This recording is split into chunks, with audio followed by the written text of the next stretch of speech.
Happy Thursday to you.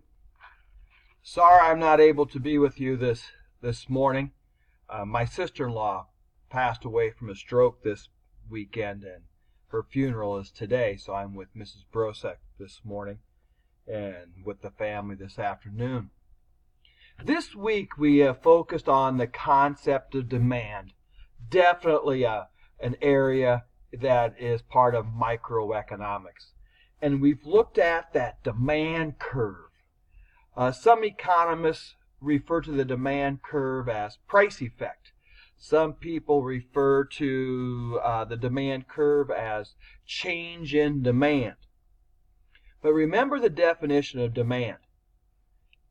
Demand is the ability and the willingness to purchase a good or service at a particular time.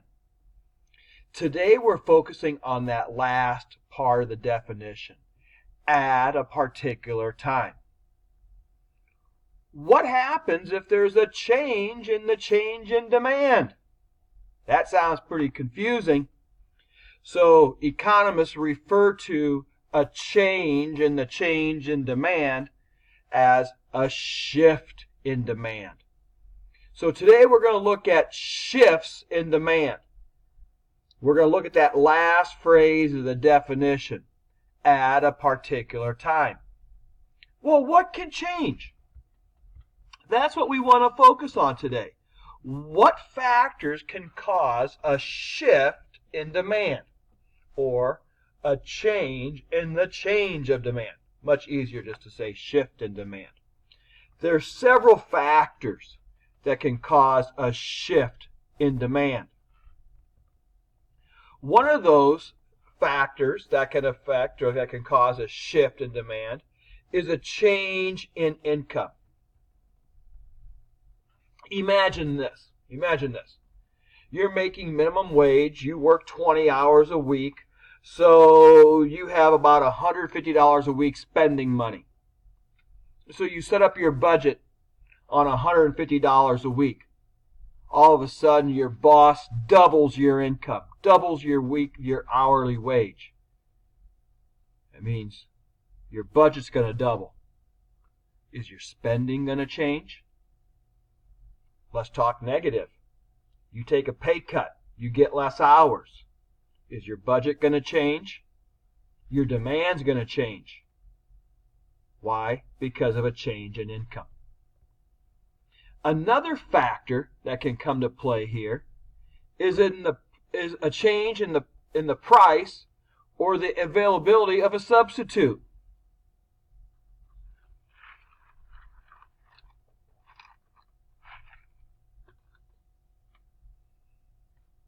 Hot dogs go on sale. Hot dogs go on sale. What's going to happen to the demand for hamburger? Or chicken becomes more expensive. What's going to happen to the demand for hamburger? See, hot dogs are a substitute for hamburger. Hamburger is a substitute for chicken. So a change in the price or the availability of a substitute can also cause a change in demand, a shift in demand for another product. Another factor that can cause a shift in demand is a change in the price or availability of a complement. Hot dogs go on sale. What's going to happen to hot dog buns? Hamburgers go on sale. What's going to happen to the price or the demand for cheese slices? Wash machines go on sale. What's going to happen to the demand for dryers? Shampoo goes on sale. What's going to happen to the demand for conditioner? See, a change in the price or the availability of a complement will cause a shift in demand for whatever that complement is. Another factor that can change or cause a shift in demand is a change in the weather or a change in the season. It'd be interesting to go out to the Touch and Go today and ask the Johnsons how many cups of hot chocolate they sold today or sold yesterday. And then go out there in middle of January and ask them how many cups of hot chocolate they sold that day. There's going to be a change. There's probably going to be more hot chocolate sold in January than today when it's supposed to get to 90 degrees. Why? A change in the season. See, a change in the season can cause a shift in demand. Another factor that can cause a shift in demand is a change in the number of buyers. Let's go back to Touch and Go. When do you think Touch and Go gets more customers? Do you think Touch and Go gets more customers during the summer, on a Wednesday during the summer, or a Friday during the summer? Or do they get more customers during the school year, when there's an activity going on at the school? What do you think happens to Lincoln on Nebraska football home game days? Wouldn't you anticipate downtown Lincoln has more buyers in the downtown area, so they probably sell more food at the local restaurants on game days in Lincoln because there's just more people in Lincoln? So a change in the number of buyers can cause a shift in demand. A change in styles, tastes, and habits.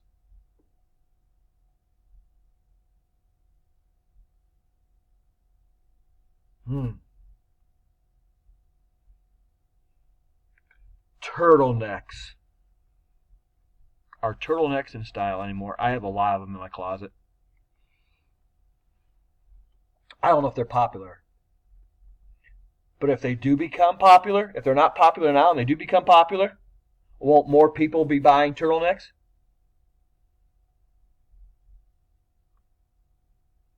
Or if big hair becomes popular amongst ladies again, isn't there going to be more hairspray sold at stores? Or if it becomes popular to wear ties or suspenders, aren't more suspenders going to be sold?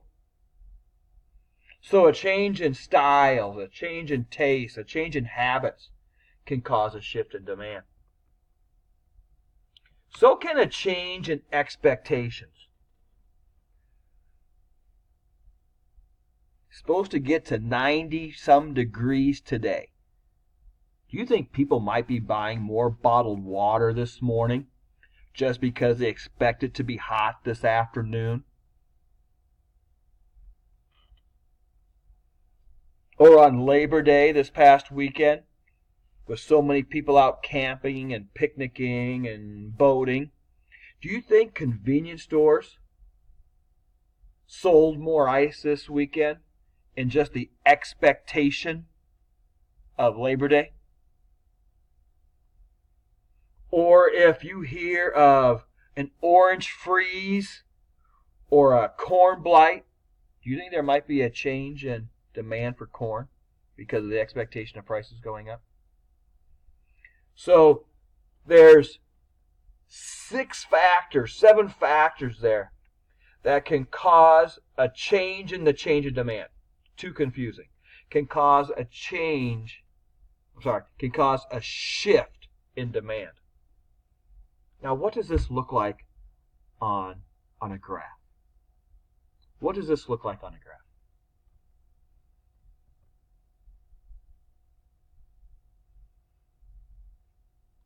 If there is, let's look at this graph. This is a demand curve for coffee.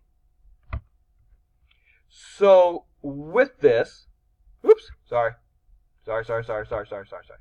This is the demand curve for the demand for coffee. D1 is the original. D1 is the original demand curve for coffee. Line D2, that illustrates an increase in demand. Anytime there's an increase in demand, a new line will be drawn somewhere to the right of the original demand curve. If there's a decrease in demand,